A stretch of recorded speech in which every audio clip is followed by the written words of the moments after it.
Bismillahirrahmanirrahim. Assalamualaikum warahmatullahi wabarakatuh. Salam sejahtera bagi kita semua. Perkenalkan, nama saya Tito Partawibowo, NUPTK 4545769670137043. Saya selaku dosen tetap pada program studi S1 Pendidikan Jasmani, Fakultas Keguruan dan Ilmu Pendidikan, Universitas Bina Bangsa. Video ini merupakan bagian dari pernyataan diri dalam unjuk kerja Tridharma Perguruan Tinggi atau PDD UKTPT untuk sertifikasi dosen tahun 2026, khususnya dalam aspek pengajaran. Pada kesempatan kali ini, mata kuliah yang saya ambil sebagai contoh pengajaran adalah pembelajaran olahraga tradisional dengan bobot 2 SKS untuk mahasiswa semester 7. Mata kuliah ini disampaikan menggunakan metode Project Based Learning, Problem Based Learning, presentasi interaktif, dan diskusi. Capaian pembelajaran mata kuliah ini mencakup CPMK 1, mahasiswa memahami konsep dasar nilai budaya dan filosofi olahraga tradisional Indonesia. CPMK 2, mahasiswa mampu mengidentifikasi, modifikasi, dan menerapkan berbagai jenis permainan tradisional untuk pembelajaran PJOK. CPMK ketiga, mahasiswa mampu merancang perangkat pembelajaran permainan tradisional atau RPP, media, dan asesmen. CPMK keempat, mahasiswa mampu melaksanakan praktik mengajar atau microteaching berbasis permainan tradisional. Adapun sistem penilaian terdiri dari aktivitas partisipasi 25%, tugas dan kuis 10%, UTS 20%, UAS 20%, dan project 20%. Selanjutnya, saya akan melaksanakan proses pembelajaran di kelas pada pertemuan keempat dengan judul materi Analisis Permainan Tradisional Daerah. Bismillahirrahmanirrahim. Assalamualaikum warahmatullahi wabarakatuh.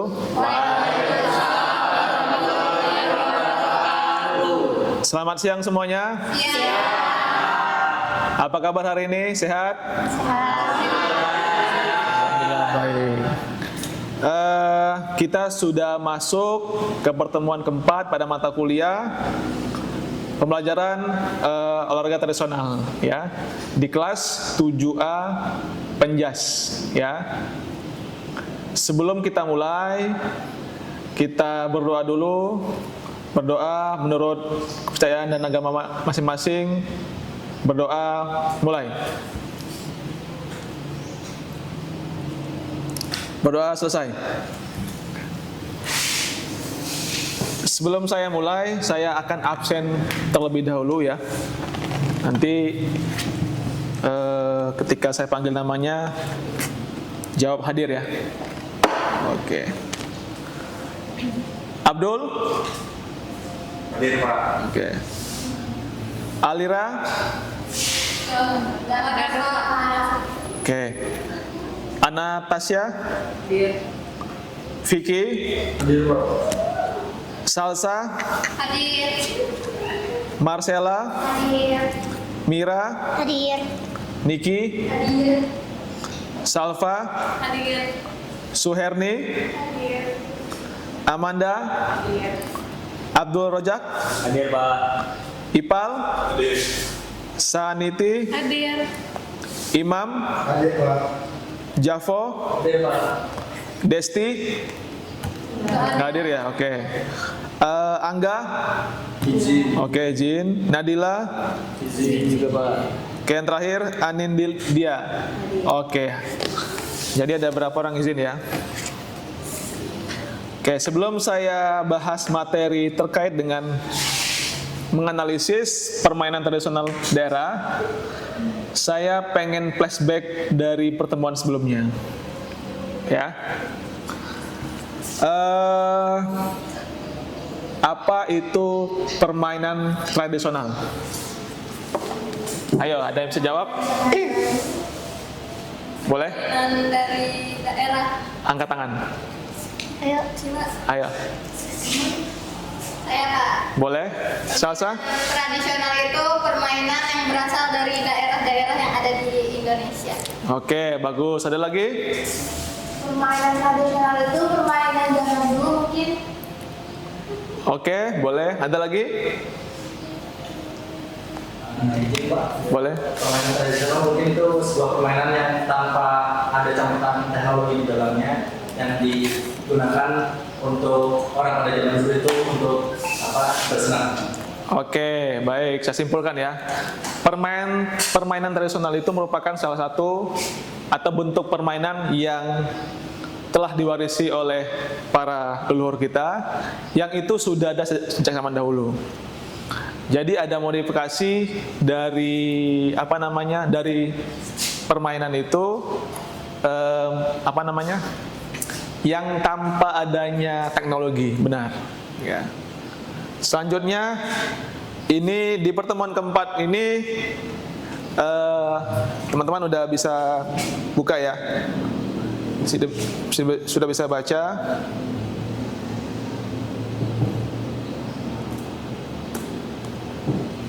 Oke, itu ada menganalisis permainan. Oke.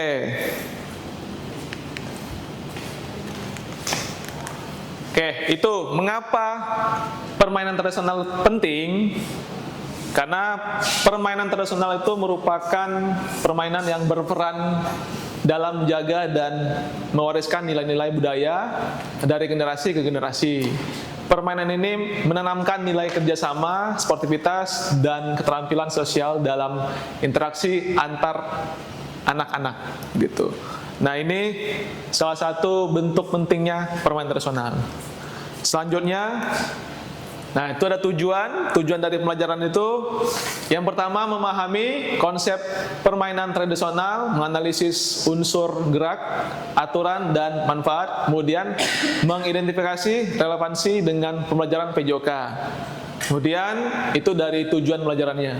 Kemudian karakteristik permainan tradisional ada 3: menggunakan alat sederhana, mengembangkan kreativitas dan kerjasama, kemudian aturan fleksibel dan mudah dipahami. Itu salah satu bentuk permainan tradisional dan merupakan karakteristik dari permainan tradisional.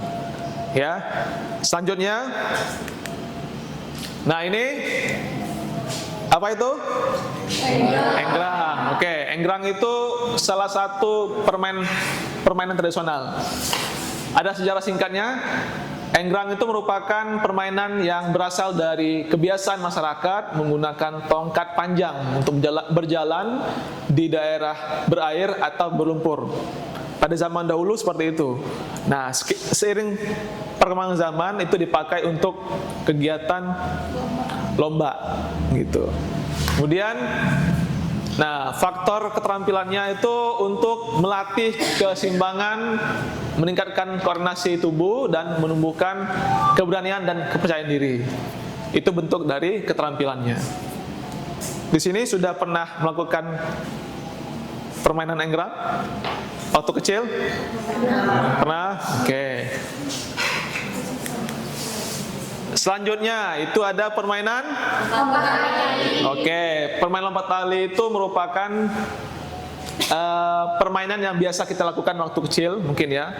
Teman-teman ketika waktu SD pernah melakukan itu. Nah, itu cara bermainnya. Yang pertama, pemain menyiapkan tali panjang yang biasa terbuat dari karet, gelang yang dirangkai atau tali khusus. Kemudian dua pemain bertugas memegang ujung tali dan memutarkannya, sementara pemain lainnya bergantian melompat. Nah, kemudian yang ketiga, tinggi tali dinaikkan secara bertahap mulai dari pergelangan kaki hingga lebih tinggi sesuai kesepakatan. Dan yang terakhir, pemain yang gagal melompat atau melompati tali tanpa menyentuhnya akan bergantian menjadi pemegang tali. Nah, itu cara dalam permainan lompat. Oke. Selanjutnya ada permainan ketapel atau ketapel. Ketapel atau ketapel? Ketapel. Oke. Ketapel ini ada sejarah singkatnya, yaitu ketapel menjadi permainan tradisional yang populer di berbagai daerah, dimainkan oleh anak-anak untuk melatih ketepatan dan keterampilan membidik atau menembak gitu.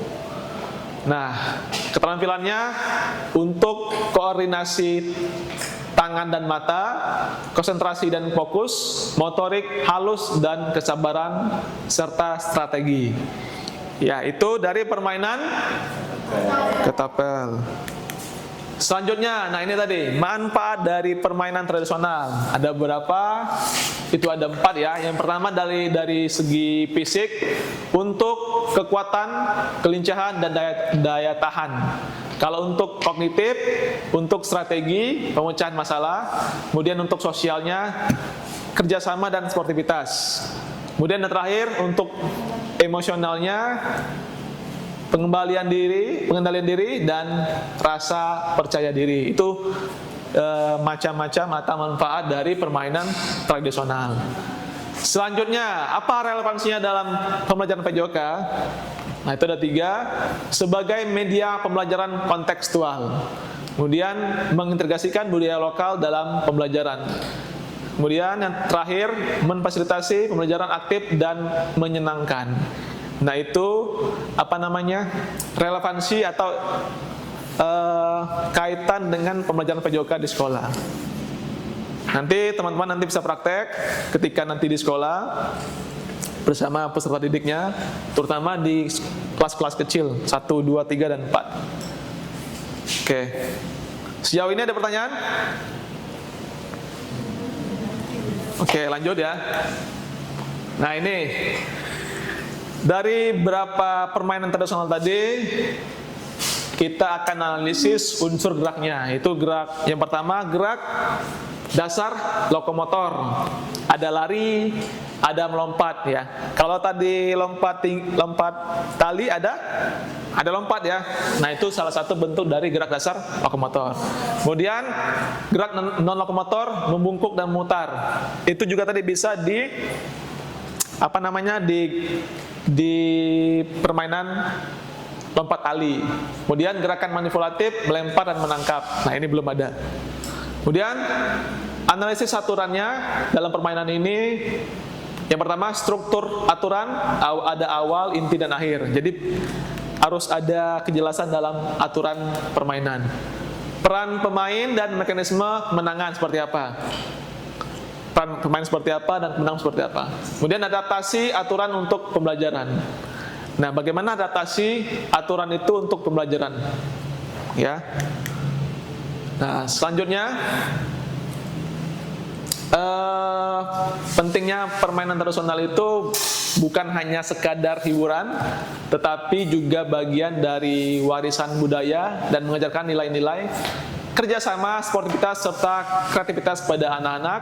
Dan di era modern, permainan tradisional menjadi alternatif untuk mengurangi ketergantungan pada teknologi, sekaligus mendorong anak-anak agar lebih aktif secara fisik dan emosional. Di zaman sekarang, anak-anak khususnya hobi main gadget atau main handphone. Nah, dengan salah satu permainan tradisional atau mempraktekkan olahraga tradisional ini di sekolah maupun di lingkungannya, maka anak-anak bisa aktif dalam proses yang namanya itu gerak. Ya, oke? Ada pertanyaan? Ada pertanyaan?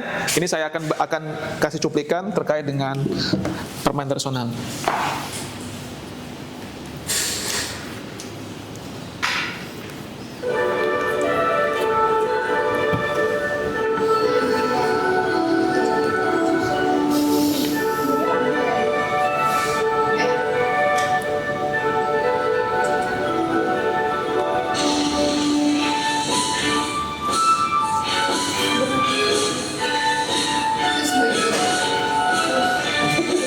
Disimak ya, nanti teman-teman bisa jelaskan apa yang dimaksud dari permainan ini.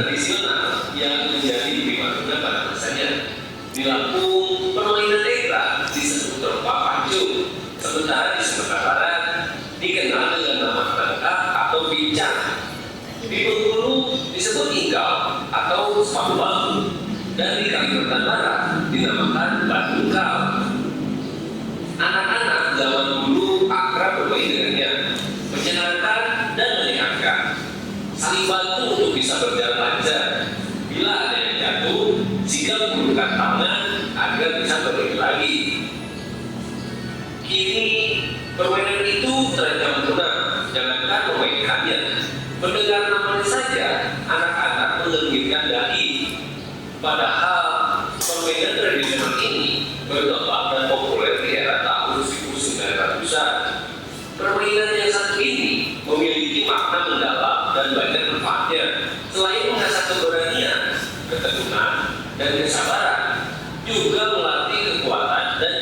dan fisik.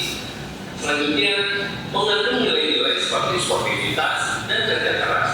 Nilai sportivitas itu tercermin pada pemain yang bisa menerima kekalahan dengan lapang dada, dan pemain juga tidak berbuat curang selama permainan berlangsung. Sementara itu, nilai kerja keras tampak dari semangat pemain yang berusaha agar bisa berjalan dengan cepat dan stabil hingga sampai ke tempat yang sudah ditentukan.